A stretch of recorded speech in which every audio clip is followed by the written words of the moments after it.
Speaker of Parliament, Professor Michael Quay, is fighting off pressure from the public and civil society for the House to speedily pass the Right to Information Bill as law. Professor Michael Quay is urging them to, quote, leave Parliament alone to work on the bill. He's been describing their actions as fallacious impressions that the House is not committed to getting the bill passed into law.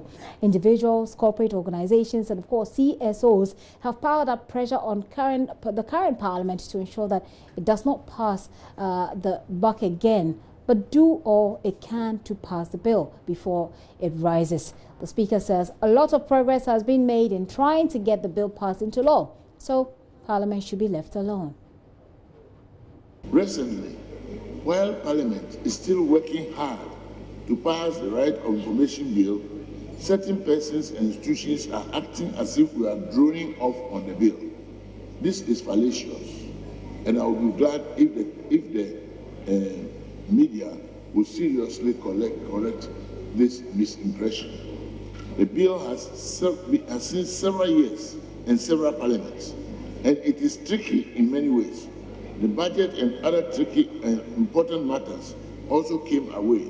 We have done 80% of the work already, and we'll finish the bill fully, I believe, and professionally on or before the end of February 2019. The public should please trust us and leave us alone for now to do a good job. We are committed to passing the bill, and we are working towards it. No civil society organization should at this belated hour jump on our backs and pretend as if they are the people who are interested in the passing of this bill. So leave Parliament alone for now. Let's get on the telephone lines now and speak to Suleiman Ibrahima, who's Executive Director for the Media Foundation for West Africa. He is a member of the civil society group, of course, putting pressure on government for the passage of the RTI. Mr. Ibrahima, thank you very much for your time this afternoon. You've had the Speaker of Parliament. He says something that kind of makes sense, if you will. He says that they are committed to it, the processes are ongoing, and that the pressure may not necessarily be needed at this point.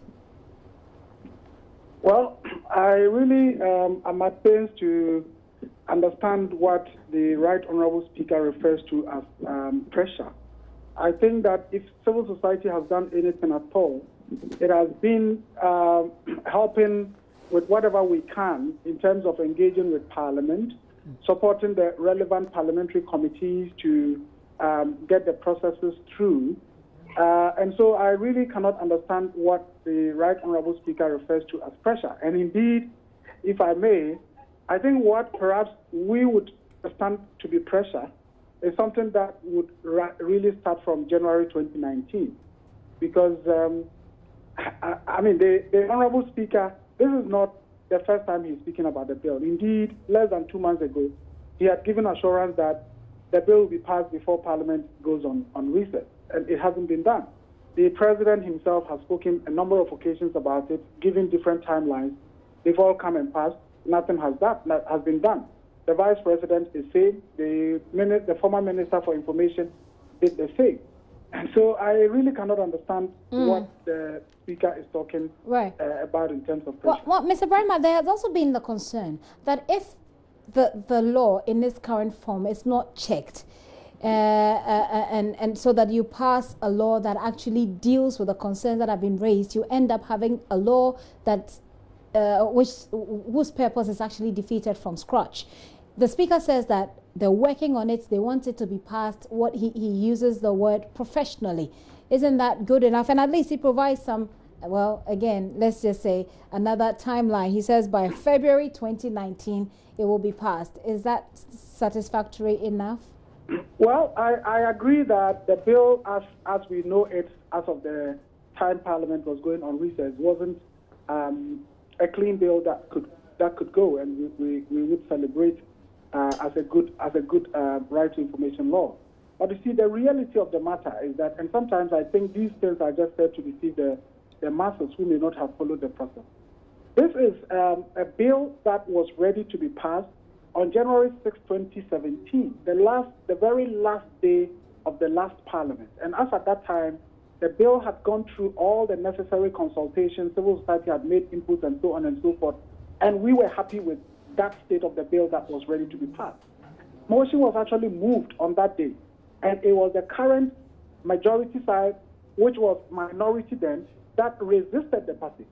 And once we had a new parliament, procedurally, we had to start the whole process from, ground zero. So for me, and it is about 95 or so percent the same parliamentarians who had worked on that bill, which got it to a point that it could pass. So one would ask, if you are an editor and a story is brought to you, you edit it, and then they appoint you to a different position, and that same story has to come to you, and your new position requires that you re-edit the story, what would be the difficulty? Why should it take us 2 years? And indeed, are we saying that the president, when he gave a timeline that by March ending it would have been passed, the president didn't know that Parliament had to do some work on it? When the vice president told us that within the first 100 days of the MPP administration, the bill will be passed, are we saying that the vice president didn't know what he was talking about? When the former minister for information said in the June-July of Parliament it will be passed and it was non-negotiable, are we saying that he didn't know what he was talking about? I think it is just about giving excuses upon excuses to just confuse the masses. That, look, we are trying to do what is right and civil society is saying no. And I don't think that is the case. Like I said, if there is anything called pressure, it's going to begin from January 2019. So there will be more pressure from January 2019. So you're not even budging at all. No, what we've done so far, I don't see any pressure in it. And I'm saying that if there is anything called pressure at all, it will be starting from January 2019. So the Speaker's February 2019 for you is another another timeline that probably would not deliver what you're expecting. No, but on what basis can we trust any of our leaders who make a promise and give a deadline? Give a deadline on the RTI. I said the president spoke last year in July, gave a timeline, it didn't pass. On Independence Day this year, he spoke and said by March it will be passed. It didn't happen. The vice president had said it will be done within the first 100 days of the administration. It didn't happen. Mustafa Hamid promised that June to July last year it will be done, and it was non-negotiable. It didn't happen. The speaker himself had said that the bill will be passed before Parliament goes on recess during this Christmas. It hasn't happened. And now the speaker himself says it will be done in February.